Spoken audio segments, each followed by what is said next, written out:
Marlene Dietrich, the German-born actress who became an American movie legend, died today in Paris. She was 90. Correspondent Barry Peterson has the Blue Angels story.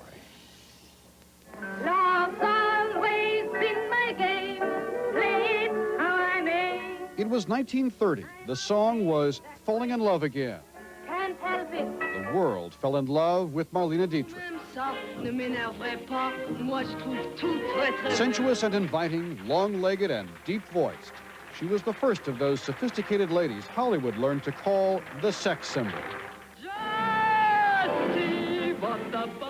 Destry Rides Again was Jimmy Stewart's first Western. He was smart enough to just listen. And tell them I cry.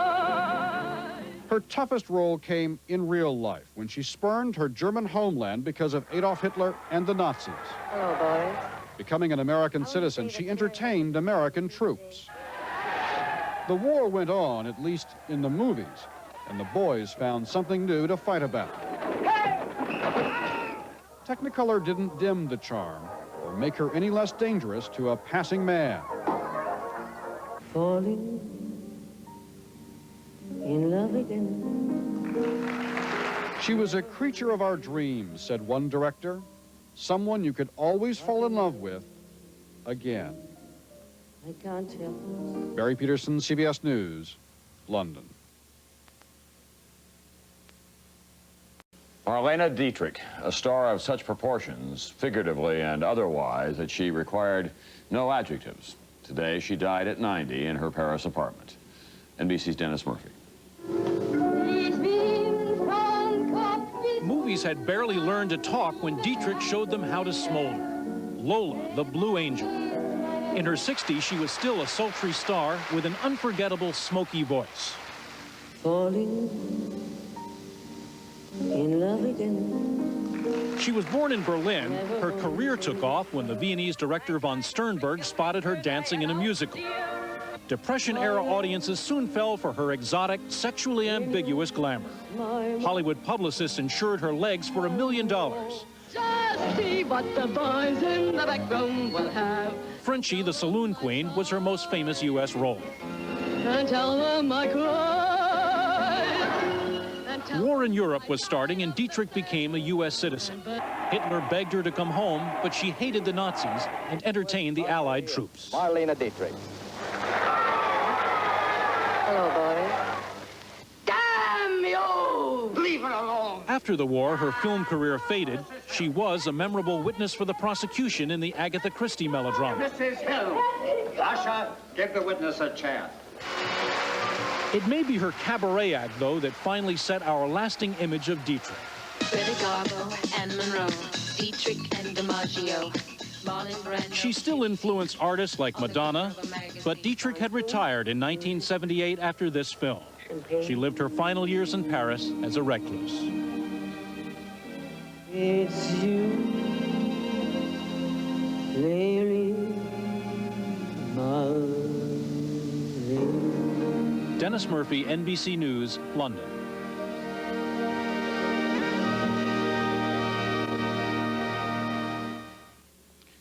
Actress Marlene Dietrich died today. She was 90. Dietrich's husky voice and smoldering eyes captivated moviegoers in the 1930s and 40s, and her legend has endured. Leonard Maltin has a look back now at Dietrich's remarkable career. Hi there, Leonard. Hi, Mary. Well, hers is one of the magic names from movie history. Marlene Dietrich is synonymous with glamour and the kind of aura that surrounded some stars back in Hollywood's golden age. If you've never been exposed to Dietrich at the height of her fame, you've missed something very special. She wasn't like anybody else in films before or since. Marlene Dietrich was not your typical sex symbol, and this famous number from 1932's Blonde Venus shows you why. She was audacious, unique, and she seemed to be loving every minute of it. Her Hollywood screen persona was daring, outrageous. She smoked. She wore pants, as in this scene from Morocco, and the characters she portrayed did exactly as they pleased, even if they shocked some people. Dietrich was also a style setter.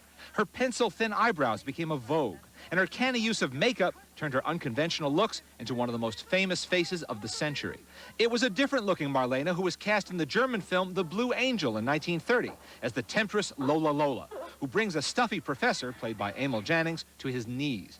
But American director Joseph von Sternberg knew she had something special.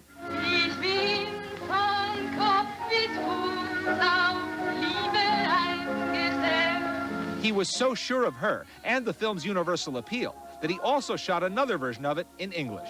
I was made that way. Sure enough, Dietrich was a sensation, and von Sternberg brought her back to Hollywood, where as her director, lover, and some said Svengali, he made a series of exquisite-looking, exotic films in which the camera made love to her, and the actress became a legend. What right have you to tell me what to do? Are you my father? No. Are you my husband? No. Are you my...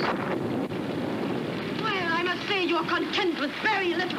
But by the mid-30s, she and Sternberg were no longer working together, and Dietrich's style was falling out of favor. She was even labeled box office poison. That's when she revitalized her career by getting down and dirty in the Western comedy Destry Rides Again. Just see what the boys in the back room will have, and tell them I sighed, and tell them I cried. Then came World War II, and German-born Dietrich became a tireless worker for the Allied cause, and a favorite performer on the front lines in Europe. I'm certain that we can look forward to a speedy victory. Goodbye, good luck, Godspeed. In the 1950s, she launched another phase of her career as a nightclub entertainer. Billed as the world's most glamorous grandmother, she became a star all over again. There were occasional movie roles, such as her critically acclaimed dual performance in 1957's Witness for the Prosecution. I'll give you something to dream about, mister. Wanna kiss me, ducky? But as the years went on, Dietrich retreated from the limelight to the seclusion of her Paris apartment. Now she's gone, but the mystique she built up more than 60 years ago remains. Nothing quite like Marlene Dietrich's ever happened since. And if you haven't seen those films, I recommend them to you. They're really very special, as was she. Great tribute. Thanks, Leonard. Actress Marlene Dietrich is dead. Dietrich once said she played only whores, but she did so in an unforgettably beautiful way.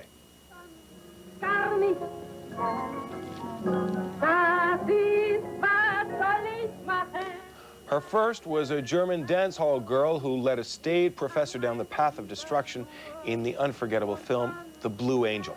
After that success, Dietrich and her mentor, director Joseph von Sternberg, soon set sail for Hollywood. Dietrich tore up scenery there with some very famous leading men. All of her early movies were aimed at showing off those famous legs. Winston Churchill once said, "Destry Rides Again" was as good as film ever got. Dietrich put acting aside during World War II. She ignored Hitler's orders to return to her native Germany and instead entertained frontline Allied troops. I'd like to see you looking swell. After the war, Dietrich was very successful as a cabaret singer. Italian director Franco Zeffirelli met her in 1949. He said he was impressed by her severity, her toughness, and her warrior ways. Dietrich spent her last years a virtual recluse in her Paris apartment. She died there Wednesday, surrounded by relatives and friends. Marlene Dietrich was 90 years old.